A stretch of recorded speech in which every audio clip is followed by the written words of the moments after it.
Michel, je suis très heureux de t'accueillir dans mes locaux à Lyon, puisqu'on a cette possibilité qui nous est offerte et proposée de tourner tous ensemble autour de ce nouvel ouvrage qui sort aux éditions Duno le 15 février, de mémoire, 15 février 2023, autour de la supervision des coachs, des mentors et des superviseurs, tendances et champs nouveaux. Et nous avons écrit tous les deux un article, j'espère, qui attirera beaucoup l'attention de nos collègues, autour de la supervision dans les grands groupes et à travers les plateformes. Alors, ma première question dans cet échange est tout simplement, qu'est-ce qui t'a donné envie d'écrire sur la supervision dans les grands groupes, puisque c'est un sujet qui est majeur pour toi? Alors, avant d'être coach, j'appartenais à un grand groupe multinational. Et dans les 15 ou 20 postes que j'ai eus au sein de ce grand groupe, j'ai eu un moment, j'étais responsable de l'organisation dans les pays que je couvrais, c'est-à-dire Afrique, Moyen-Orient, pays de l'Est. Donc une mission d'organisation qui a duré environ 2 ans et qui était, comme tu t'en doutes, un peu complexe dans un environnement où on avait toujours 3 guerres, 4 révolutions. Donc ça m'a donné le goût de l'organisation, j'ai vraiment appris. Donc quand je suis devenu coach, évidemment, je me suis plutôt tourné vers des grands groupes. Et j'ai discuté avec le DRH qui était en charge du coaching et de la supervision dans ce groupe. J'ai dit, mais combien vous employez de coachs et donc de superviseurs indirectement dans votre société? Alors il dit, oh, je ne sais pas, puis il s'est mis à faire des calculs. Enfin, il m'a dit, entre 300 et 400. Ah oui, quand même. Alors, du coup, la deuxième question, c'est comment vous organisez tout ça en fait? Est-ce qu'il y a une intention? Est-ce que vous en parlez à la direction générale de temps en temps? Comment ça se passe? Elle dit, à dire vrai, je ne sais pas. Les services font des demandes de coaching, et puis ils ont des coachs. Ils font leur sélection selon des critères que je ne connais pas. Alors évidemment, j'ai dit, et les superviseurs?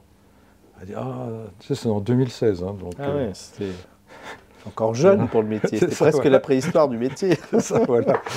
Alors, elle a pris un air rêveur et dire, les superviseurs, enfin vous voyez, visiblement, ils ne savaient pas de quoi il s'agissait.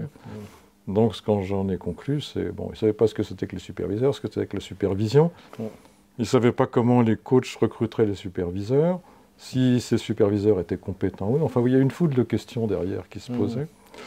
D'où, avec quelques collègues superviseurs de l'EMCC France, on a dit, on va faire une enquête.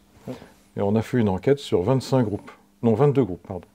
Donc c'est intéressant parce que c'est une démarche qui est fondamentalement nouvelle. À ma connaissance, il n'y a pas eu d'initiative autre qui a été faite sur la supervision dans les grands groupes. Non, pas à cette époque, non. Ouais. Et lorsque j'ai présenté les résultats dans différents colloques internationaux, personne n'avait fait la même chose. Enfin, je me suis aperçu donc que le milieu des coachs et des superviseurs n'était pas franchement attiré par l'aspect organisationnel dans les grands groupes. Disons que ce n'était pas leur focus, en tout cas, où ils n'avaient peut-être pas tout à fait conscience des enjeux systémiques, organisationnels qu'on pouvait observer. Ce qui était une préoccupation, c'est que parmi les 22 groupes sur lesquels on a fait l'étude, il n'y en avait que 2 qui vraiment s'occupaient de gérer tout leur pool de coachs et de superviseurs, et un qui était à mi-chemin. Enfin bref, dans l'ensemble, la conclusion, c'est qu'il n'y avait pas de réelle intention dans comment utiliser ces coachs, ces superviseurs, comment faire. Pour les coachs, c'est peut-être, j'allais dire, presque un avantage. C'est-à-dire qu'on peut peut-être se dire que le système n'instrumentalise pas tant que ça l'accompagnement de ses collaborateurs, au fond. On pourrait peut-être tirer une conclusion de cet ordre. Maintenant, c'est vrai que sur la supervision, c'est un petit peu dommage que le client final ne connaisse pas assez de la supervision. Je pense que c'est aussi ça qui a dû attirer particulièrement ton attention. Oui, en fait, c'est le fait que les superviseurs étaient recrutés sur bouche à oreille, processus très informel. À l'époque, il n'y avait pas peu de superviseurs formés, fait en proportion. Peu d'accrédités, enfin même quasiment pas, donc les critères objectifs n'étaient pas là. Donc ça se comprenait. Donc, ça c'était 2017. Donc, et il n'y a pas eu de suite à cette étude parce que, ça n'a pas accroché. Tu vois. Quand un sujet est perçu comme vraiment intéressant par une communauté, ça accroche, il y a des gens qui se mettent dessus, etc. Donc j'avais eu du mal à recruter, on était 7 ou 8 superviseurs à faire cette étude-là.